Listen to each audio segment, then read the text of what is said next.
जय हिमालय, जय भारत। हिमालय लोग यूट्यूब चैनल में आपका स्वागत है और मैं हूं जर्नलिस्ट डॉक्टर हरीशचंद्र लखेड़ा।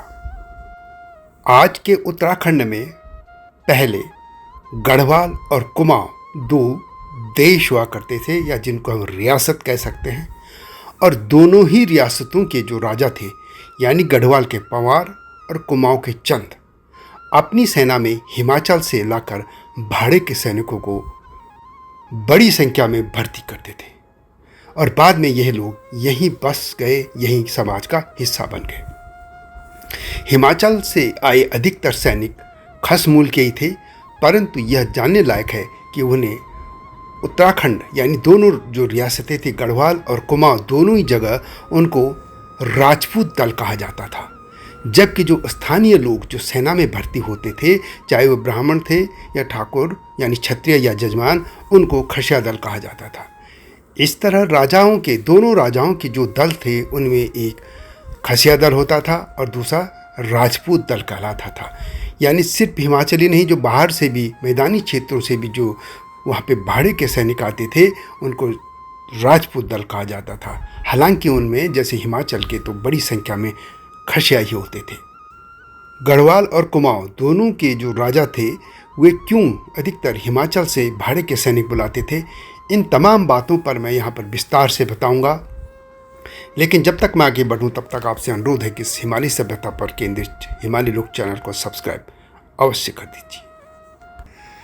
गढ़नरेश से बात शुरू करते हैं। गढ़नरेश के यहाँ शुरू से ही, यानी जब राजधानी श्रीनगर में थी, तब भी ये दोनों दल, खसिया दल और राजपूत दल, दोनों में दलबंदी हुआ करती थी। इतिहासकार और चित्रकार मौलाराम के अनुसार प्रदीप शाह को 5 वर्ष की आयु में सिंहासन प्राप्त हुआ था। उसके राज्यकाल के आरंभिक 10-12 वर्ष तक उसकी मां शासन करती रही। उनके शासनकाल यानी रानी राज में राज्य अधिकारियों में पहले से चली आ रही दलबंदी अत्यंत उग्र हो गई थी। मुगल राज दरबार में जिस प्रकार मुगल, ईरानी, तुरानी और हिंदुस्तानी यानी पठान रोहिले नामक दलों में तीव्र प्रतिस्पर्धा थी, उसी प्रकार की दलबंदी गढ़वाल के राज्य अधिकारियों में भी थी। फतेह शाह के राज्यकाल में राजपूत दल और खसिया दल की पृथकता का आभास मिलने लगता है। मेदिनी शाह की 2 रानियों में से एक सिरमौर की थी, और जबकि हरिकृष्ण रतोड़ी उसमें कांगड़ा की मानते हैं, तथा दूसरी गढ़वाल की बर्तवाली थी, यानी बर्तवाल परिवार की। पृथ्वीराज शाह की मृत्यु के पश्चात पहले सिरमौरिया राजपाता ने तथा उनकी मृत्यु के पश्चात बर्तवाली राजपाता ने फतेह शाह के संरक्षक के रूप में शासन किया। तब तक गढ़वाल मूल की तथा बाह्य मूल की रानियों में कोई अंतर नहीं था। फतेह शाह के समय में हिमाचली राजाओं के साथ गढ़नरेशों के संबंध अच्छे होने लगे थे। फतेह शाह की 22 रानियों में से गढ़वाल मूल की केवल 4 थी, जिनमें 2 झिंकियाणी तथा 2 बर्तवाली थे, तथा हिमाचल मूल की 18 रानियां थीं। हिमाचल मूल की रानियों के सगे संबंधियों को गढ़ राज्य में उच्च पदों पर, विशेषकर सेना में नियुक्ति मिलने लगी थी। इनका तथा बाहर से अन्य क्षेत्रों से आकर गढ़ राज्य में नियुक्ति पाने वाले राजपूतों का दल राजपूत कहलाता था, जबकि स्थानीय राजपूत ब्राह्मण अधिकारियों को खसिया दल की संज्ञा दी जाती थी। अपनी प्रजा को दबाए रखने के लिए या उन पर शासन करने के लिए उन दिनों गढ़वाल और कुमाऊं दोनों के ही राजा बाह्यगत राजपूत आयुधजीवियों को अपनी सेना में भर्ती किया करते थे तथा उनके परिवारों को बसने के लिए भूमि भी देते थे। गढ़नरेश और कुमाऊं नरेश दोनों ही सोचते थे कि बाह्यगत सैनिक स्थानीय दलबंदी से पृथक रहेंगे। प्रदीप शाह का सेनापति गुलेर यानी हिमाचल का निवासी नरपति सिंह गुलेरिया था। गढ़वाली सेना में हिमाचल के आयुधजीवी सैनिकों की महत्वपूर्ण पलटने थी। ये सैनिक पश्चिमी कहलाते थे। कुमाऊं की सेना में जम्मू के जम्वाल, डोगरे, नगरकोट, ये जो कांगड़ा के थे, तथा नगरकोटे तथा गुलेर के गुलेर राजपूत बड़ी संख्या में भर्ती किए जाते थे। पंडित हरिकृष्ण रतोड़ी के अनुसार गढ़वाली राजपूतों में से कठैत, कटौच, खूंटी नेगी, जम्वाल नेगी, सिपाही नेगी, बगड़वाल नेगी, नकोटी तथा मियाँ आदि उपजातियों के पूर्वजों जो थे वो हिमाचल से ही आए थे। इसी तरह कुमाऊं में पाली, बारामंडल और सोर से ग्रामों में से जो हिमाचल से आए अनेक सैनिक परिवार थे और वे उनको बसाया यहाँ गया था। उन्हें लड़ाकू सैनिक माना जाता था। गोरखा शासन में उनकी निष्ठा में संदेह करके और 1793 में काजी नरशाह नामक गोरखाली प्रशासक ने उनका सामूहिक हत्याकांड भी करवाया था। वैसे इस मामले में एक वीडियो पहले से ही है, कुमाऊं में किस तरीके से इन लोगों को मारा गया था। इनको अब नेगी सरनेम भी इनमें से कुछ लोग लिखते हैं, नगरकोटी, जामवाल, डोगरे वगैरह, जो मैंने एक उसमें आप देख सकते हैं। पहले से ही एक वीडियो हिमालयी लोग यूट्यूब चैनल में है। यह हत्याकांड मंगलवार की रात को हुआ था और इस कारण से नरसाई का मंगल के नाम से जाना जाता है।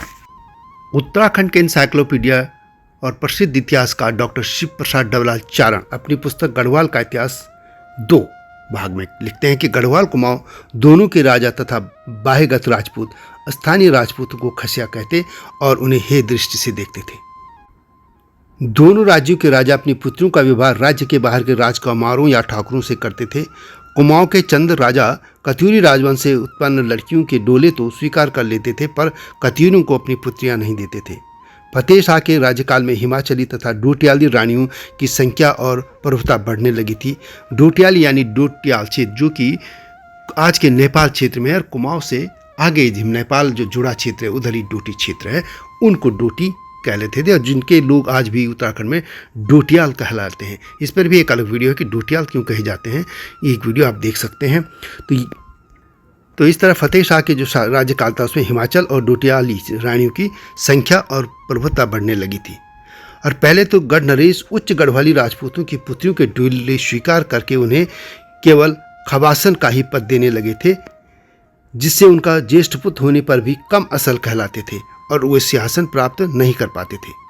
हिमाचल से आई रानियों के कृपा पात्र उनके मायके से आकर गढ़वाल में सेना में तथा उच्च पदों पर कार्य करने वाले राज्य अधिकारी प्रायतः षड्यंत्रों में भाग लेते थे।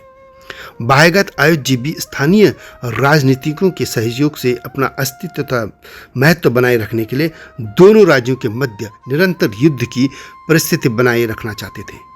गढ़वाल के स्थानीय राजपूत ब्राह्मण राज्य अधिकारी खसिया दल में गिने जाते थे। गढ़वाली समाज में उनके परिवारों को प्रतिष्ठित माना जाता था। अपनी योग्यता और पुरुषार्थ से उच्च पदवी प्राप्त करते थे। प्रजा के महत्वपूर्ण अंश का उन्हें समर्थन प्राप्त था तथा उनके लठैत अन्यायों की संख्या भी कम न थी। इसलिए राजपूत दल हमेशा इनका विरोध करता था और विरोध करने के बावजूद भी गढ़ नरेश इन खसिया दलों की उपेक्षा नहीं कर सकते थे। राजपूत दल में मुख्यतः हिमाचली राजपूत थे। वास्तव में राजपूत हिमाचल में भी वो खसियाई थे। ये पूरा, क्योंकि जो हम देखें तो जम्मू से लेकर जम्मू, गढ़वाल, कुमाऊं, नेपाल का ये जो पश्चिमी क्षेत्र है वहाँ तक पूरा खस बहुल क्षेत्र रहा है और वो भी खसियाई थे।